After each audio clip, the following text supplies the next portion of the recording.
सो hi guys, आज का हमारा टॉपिक है फर्टिलाइजेशन एंड इम्प्लांटेशन। तो इसमें हम क्या पढ़ेंगे कि स्पर्म कैसे एक ओवम को फर्टिलाइज करता है, फिर जाके वो कैसे यूट्रस में इम्प्लांट होता है। So let's start.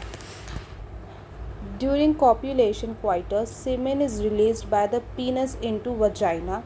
इंसेमिनेशन, जब सेक्सुअल रिप्रोडक्शन का मतलब आपको मैंने बताए थे 5 स्टेप्स क्या क्या थे, उसमें से इंसेमिनेशन भी एक आपका स्टेप था। तो इसमें आपको क्या बताया, जब क्वाइटस करते समय जब पीनस के थ्रू सेमन वजाइना में एंटर करता है तो इसे हम इंसेमिनेशन कहते हैं। ठीक है। The motile sperm swim rapidly passes through the cervix, enter into the uterus and finally reach the ampullary region of the fallopian tube. अब क्या कह रहा है कि स्पर्म अपनी मोटालिटी को बहुत तेज़ बढ़ाता है और वो बहुत जल्दी सर्विक्स को पास करता है, फिर यूट्रस में जाता है, यूट्रस से एम्प्यूलरी रीजन में जाता है जो कि फैलोपियन ट्यूब में होता है। ठीक है। मतलब एक फैलोपियन ट्यूब में एक रीजन था ना, एम्प्यूला जहाँ पे मैंने आपको बताया था यहाँ पे ही फर्टिलाइजेशन होती है, वहाँ पे ये जाता है। ठीक है। The ovum released by the ovary is also transported to the ampullary region where fertilisation takes place. Sperm ही नहीं जाता है एम्प्यूला में, बल्कि ओवम भी जाता है एम्प्यूला में, तभी वहाँ पे जाके फर्टिलाइजेशन होता है। Fertilization can only occur if the ovum and sperms are transported simultaneously to the ampullary region. तभी फर्टिलाइजेशन होगी जब स्पर्म और ओवम दोनों एम्प्ल्यूरी रीजन में होगा। ठीक है। This is the reason why not all copulation lead to fertilization and pregnancy. एक यही रीज़न होता है जिससे जो कि सारे क्वाइटस को या कॉपुलेशन को फर्टिलाइजेशन और प्रेगनेंसी में नहीं बदल पाती है। ठीक है। अगर सारे के सारे मतलब जितने भी फर्टिलाइजेशन एम्प्यूलरी रीजन में होते हैं वो प्रेगनेंसी कंसीव कर लेती हैं वो वुमेन, और जिनमें नहीं होते वो नहीं कर पाती है। So easy. ठीक है। अब हम ये पढ़ते हैं थोड़ा सा। The process of the fusion of a sperm with an ovum is called fertilization. जो प्रोसेस होता है ना स्पर्म और ओवन के फ्यूजन का, उसे हम फर्टिलाइजेशन कहते हैं। During fertilization a sperm comes in the contact with the zona pellucida layer of the ovum. जब फर्टिलाइजेशन होगा तो स्पर्म क्या करेगा, जोना पेलुसिडा की लेयर के कॉन्टैक्ट में आएगा। ओके। तब वो जाके अंदर घुसेगा ओवम के। The and induce the changes to the membrane that block the entry of additional sperm. सही बात है। मतलब जब स्पर्म जाता है ओवम में और जोना पेलुसिडा लेयर के पास जाता है, तब उस लेयर को बता देता है, उस मेम्ब्रेन को वो बता देता है कि अब मैं आ चुका हूँ, अब तुम अपनी मेम्ब्रेन में कुछ चेंजेस कर लो ताकि दूसरा स्पर्म ना आ पाए। Okay. Thus it ensures that only one sperms can fertilize an ovum. इसीलिए एक ही स्पर्म एक ही ओवम को फर्टिलाइज कर पाता है। The secretions of the acrosomes help to sperm enter to the cytoplasm of the ovum through the zona pellucida and the plasma membrane. मैंने बताया था ना कि स्पर्म का एक्रोसोम फर्टिलाइजेशन में बहुत अच्छी अपना काम करता है। जो भी वो देखो वो क्या कर रहा है, एक्रोसोम एंटर करने में हेल्प कर रहा है ओवम के साइटोप्लाज्म में। ओके। अब ये देखो यहाँ पे एक फ़ोटो आपका बना हुआ है, इंपॉर्टेंट डायग्राम है बेटा। पहली बात ये, ठीक है, इसमें क्या बताया हुआ है। जोना पेलुसिडा लेयर है यहाँ पे स्पर्म है, सेल्स ऑफ द रेडिएटा, ये देखो रेडिएट हो रहा है ना इतनी जगह, cells of the radiata, zona pellucida, ये क्या है, पैरविटिलाइन स्पेस, स्पर्म। समझ में आ रहा है सब कुछ। ओके। आगे बढ़ते हैं। अब ये क्या कह रहा है, membrane this induce the completion of the meiotic division of the secondary oocyte। इसने एक कंप्लीशन दिखा दिया, कंप्लीट हो गया है एक सेकेंडरी oocyte के माइटोटिक डिवीजन का। Okay. The second meiotic division is also unequal and results the formation of second polar body. अच्छा बच्चों, ये जो आपकी बात है ना, ये मैंने आपको बता दिया, इसके गैमेटोजेनेसिस की यहाँ पे बात रिपीट हो रही है। ठीक है। ओके। अब यहाँ से हम पढ़ते हैं।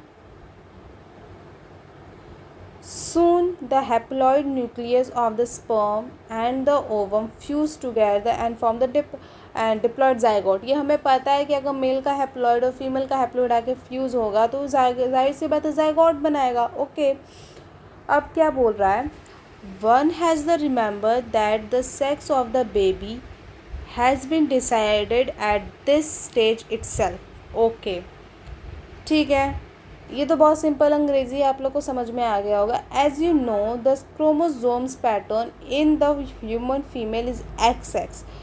ह्यूमन फीमेल का क्रोमोसोम पैटर्न क्या होता है, X X. That is male is X Y और मेल का X Y. Therefore, all the haploid gametes ova produced by a female have the sex chromosome X, whereas the male gamete sperms the sex chromosome could be either X or Y. Hence, 50% sperms carry the X and the 50% carry the sperm Y.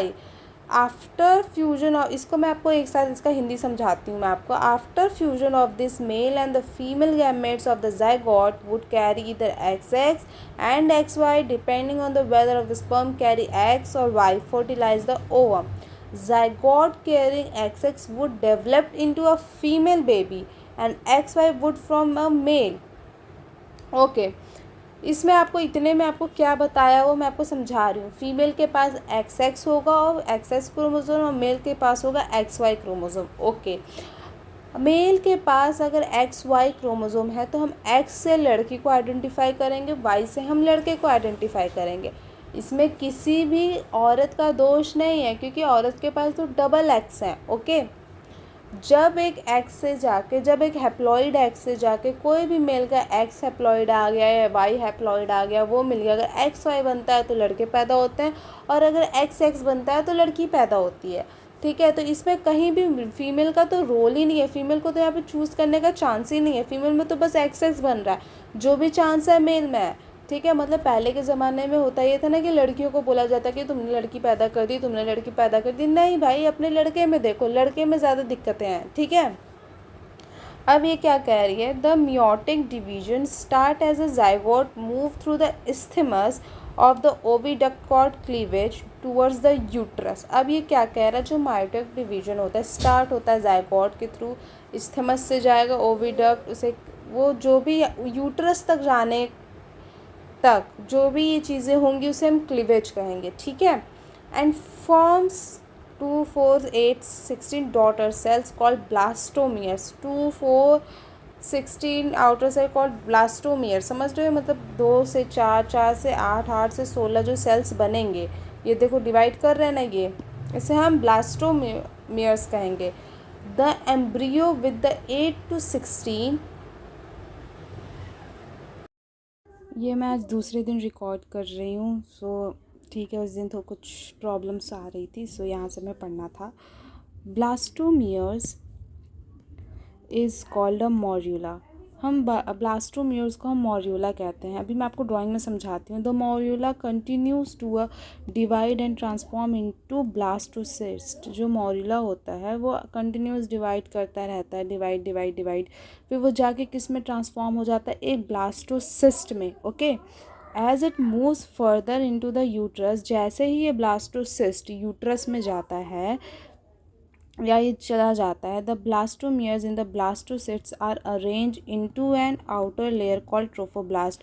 जो blastocyst के अंदर जो blastomeres थे ना, ये sales को कह रहा है, जो ब्लास्टोसिस्ट के अंदर जो सेल्स थे ब्लास्टोमियर्स, वो एक अपनी एक आउटर लेयर बना लेते हैं जिसे हम ट्रोफोब्लास्ट कहते हैं। सपोज ये ब्लास्टोसिस्ट है बेटा, ये आपका हुआ ब्लास्टोसिस्ट, इसके अंदर जो सेल्स हुए ये आपका हुआ ब्लास्टोमियर्स। ओके, ये एक यहाँ पे बना रहे हैं trophoblast. Okay, and the inner group of cells attached to the trophoblast called the inner cell mass। जो ट्रोफोब्लास्ट के अंदर के सेल्स जो होते हैं ना, उन्हें हम inner cell mass कहते हैं। Okay, the trophoblast layer then gets attached to the endometrium and the inner cell mass gets differentiated as the embryo।